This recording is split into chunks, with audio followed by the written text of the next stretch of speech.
ಯಾರಿಗೆಲ್ಲ ಈ ಸಮಸ್ಯೆ ಇದೆ, ಊಟ ಮಾಡೋಕ್ಕೆ ಮನಸ್ಸೇ ಇಲ್ಲ, ಊಟ ಮಾಡೋಕ್ಕೆ ಹಸಿವೆ ಆಗಲ್ಲ, ಬಾಡಿಲೆಲ್ಲ ಡೆಫಿಷಿಯನ್ಸಿ ಇದೆ, ನಿಮಗೂ ಗೊತ್ತು ನಾವು ಊಟ ಮಾಡಬೇಕು ಚೆನ್ನಾಗಿ ಅಂತ, ಬಟ್ ಊಟ ಮಾಡೋಕ್ಕೆ ಆಗ್ತಾ ಇಲ್ಲ.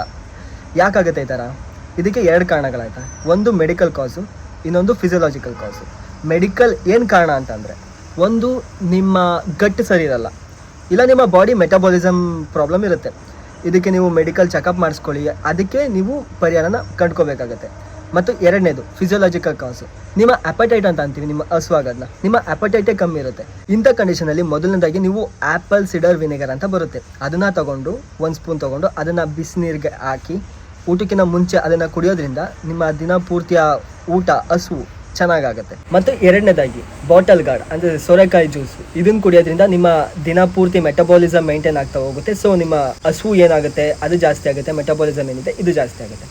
ಮತ್ತು 3ನೇದಾಗಿ ಜೀರಾ ಮತ್ತು ಅಜ್ವಾನ್ ಹಾಕಿರೋ ನೀರು, ಜೀರಾ ಅಜ್ವಾನ್ ವಾಟರ್, ಓಕೆ, ಇದನ್ನು ತಗೊಳ್ಳೋದ್ರಿಂದ ನಿಮ್ಮ ಬಾಡಿಲಿ ಮೆಟಬಾಲಿಸಮ್ ಜಾಸ್ತಿ ಆಗುತ್ತೆ, ನಿಮ್ಮ ಡೈಜೆಷನ್ ಇಂಪ್ರೂವ್ ಆಗುತ್ತೆ, ಮತ್ತು ಇದು ನಿಮ್ಮ ಅಪಟೈಟ್ ಕೂಡ ಜಾಸ್ತಿ ಮಾಡುತ್ತೆ. ಸೊ ನಿಮಗೆ ಹಸುವು ಪ್ರಾಬ್ಲಮ್ ಏನಿದೆ ಇದು ಸಾಲ್ವ್ ಆಗುತ್ತೆ. ವಿಡಿಯೋ ಇನ್ಫಾರ್ಮೇಟಿವ್ ಆಗಿತ್ತು ಅಂತ ಭಾವಿಸ್ತೀನಿ. ಹೀಗೆ ಹೆಚ್ಚು ವಿಡಿಯೋಗೋಸ್ಕರ ಏನು ಮಾಡಬೇಕು ಗೊತ್ತಲ್ಲ, ಫಾಲೋ ಮಾಡ್ಕೊಳ್ಳಿ, ಯಾಕಂದರೆ ನಿಮ್ಮ ಆರೋಗ್ಯ ನನ್ನ ಆದ್ಯತೆ. ಧನ್ಯವಾದ.